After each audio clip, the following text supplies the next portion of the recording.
Los seres de los que les voy a platicar hoy tienen la capacidad de alimentarse de plantas, de insectos, de humanos, de plástico y hasta de radiación. Me refiero a los hongos.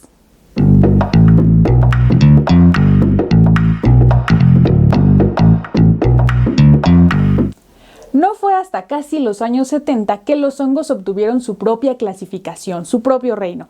Antes de eso se creía que pertenecían al reino de las plantas. En lo personal, yo hubiera creído eso, porque al igual que las plantas, los hongos son inmóviles y además crecen en la tierra. No fue hasta que los científicos los estudiaron con más cuidado y más detenimiento que se dieron cuenta que los hongos eran muy diferentes a las plantas. Para empezar, la primera característica bien diferente e importante es que los hongos no tienen clorofila. La clorofila es un pigmento que está en las plantas que hace que se vean verdes, pero que sobre todo les ayuda a generar la fotosíntesis, que es con la que logran generar su alimento. Los hongos no tienen este pigmento. Hay ciertos hongos que sí tienen pigmentos, pero de esos vamos a hablar un poquito más adelante. Otra característica de los hongos diferente a las plantas es que no están hechos de celulosa o de lignina como los troncos, sino que los hongos están hechos de quitina. La quitina es un compuesto del que, por cierto, ahí les va un dato curioso para que se acuerden de él cuando coman sus quesadillitas de champis. La quitina es un compuesto que está presente en los exoesqueletos de los insectos. Estos exoesqueletos están hechos de quitina. Qué rico, ¿no? Algunos hongos pueden ser saprófitos. Como que saprófito suena a un sapo fructífero, ¿no? Algo así, ¿no? Okay. Bueno, pueden ser saprófitos, lo que significa que se pueden alimentar de los desechos de otros organismos. Otros hongos se alimentan de los insectos. A este tipo de hongos se les llama entomopatógenos porque enferman a los insectos. Técnicamente eso significa la palabra. Y lo que hacen estos hongos es que sueltan sus esporas y las esporas se fijan en la cutícula del insecto o el exoesqueleto que les contaba. Se fijan allí, comienzan a crecer y comienzan a alimentarse del insecto. Lo que hacen es pues justo enfermarlos porque el insecto ya no puede comer, ya no puede reproducirse y pues lo único que le queda es esperar pues a morirse, ¿no? Este tipo de hongos nos podría llevar a hablar de aspectos un poco como de evolución y de muchas otras cosas, pero por ejemplo, ¿por qué de evolución? Porque resulta que un parásito, entre más evolucionado esté, hay una menor tasa de mortalidad en su hospedador. El hospedador es quien va a mantener vivo al parásito. El parásito es el huésped maldito, por así decirlo, huésped y hospedador. Entonces, estos hongos pues no logran mantener viva a la víctima, pero podríamos pensar que van un pasito atrás nada más de la evolución. ¿Por qué digo esto? Porque este tipo de hongos lo que hace es que logra salir de su hospedador antes de que éste pues llegue a su fin.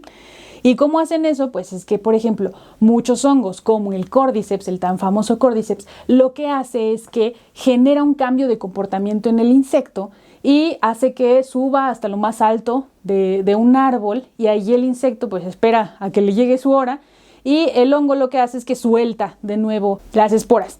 Y estas esporas tienen mayor probabilidad de fijarse en otros insectos porque pues salieron volando desde muy lejos, desde muy alto más bien, ¿no?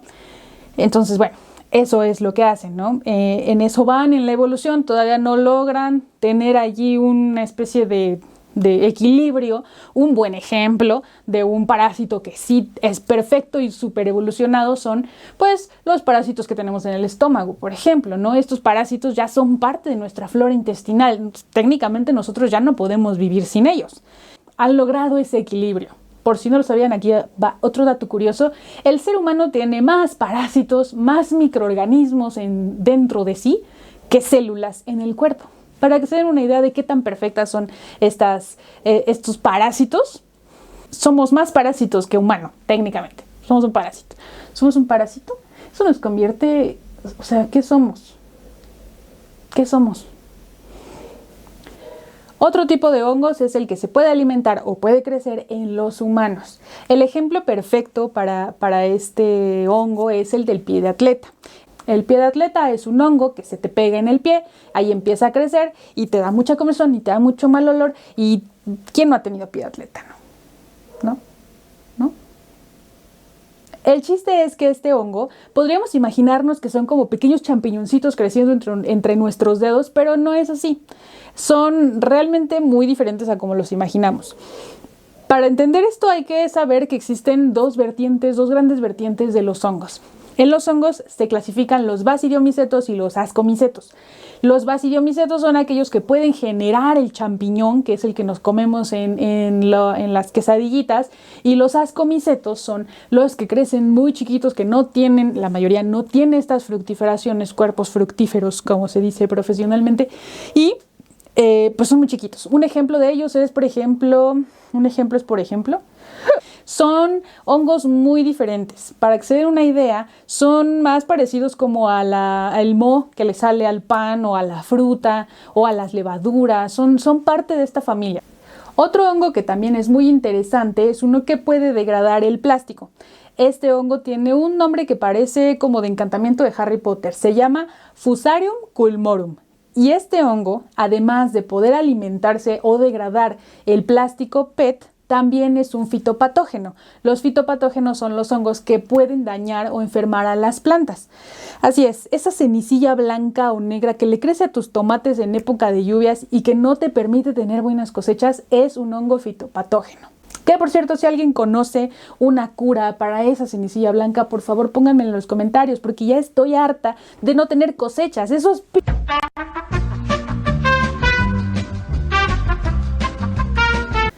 Ya que nos hemos calmado, podemos seguir con los últimos hongos de este video, que son los radiotróficos, es decir, los que se alimentan de radiación o los que pueden procesar la radiación.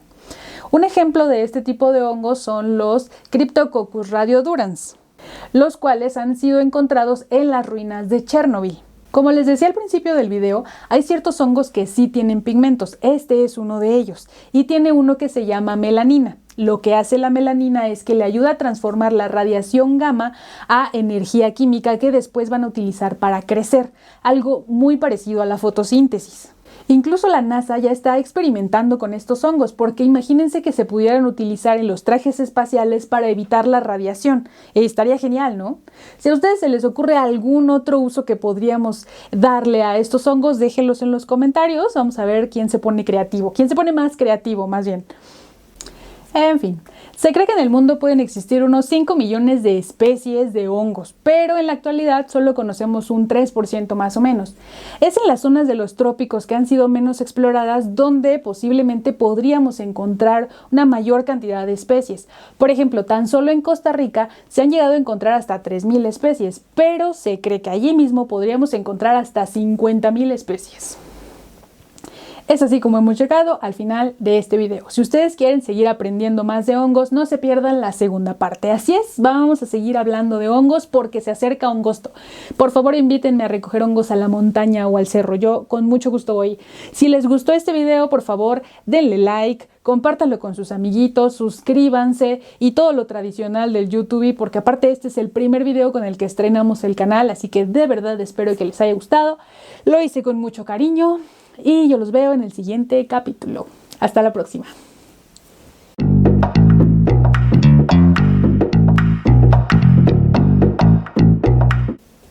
Un ejemplo es el moho que crece en el pan, el moho que le crece o la levadura que le pones a tu pan. Solo puedo pensar en pan. Maldita sea, el pan es genial. Coman pan. Pan, cómete un pan. Tiene unos pigmentos que se llaman melatonina. No, melanina. Melatonina es para dormir.